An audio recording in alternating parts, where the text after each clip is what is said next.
আর এখন পরিস্থিতি এমন জায়গায় দাঁড়িয়েছে যে ক্যামেরা ধরার মানুষও নাই। বুঝতে পারছি রে ভাই, এই জন্য নিজের মারে বানাইছস ক্যামেরাম্যান আর বউরে বানাইতেছস টিকটকার।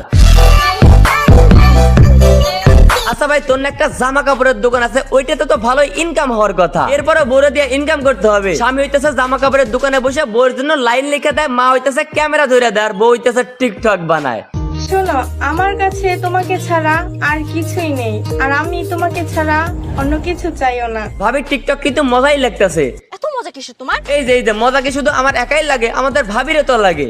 মজা তো তখনই লাগে যখন আমার পেছনে বদনাম করা মানুষগুলো আমার সামনে এসে ভালো থাকার অভিনয় করে। ভাবি বদনাম পেছন থেকে নয়, সামনে থেকে করলাম। পারলে ভাইরে কেন এগুলা বাদ দিতেন, না হলে আমার এই ভিডিওর ভুল ধরায় দিতে। আজকে কিছু আলতু ফালতু কন্টেন্ট ক্রিয়েটরদের সম্পর্কে কথা বলি। জি ভাই বলেন। দেখ ভাই, কন্টেন্ট না খুঁজে পাইলে উল্টাপাল্টা কিছু করিস না। তোরা কি করস ভাই? সারাদিন পীরের মাথায় জল ঢালস। মা ক্যামেরা ধরে, জামাই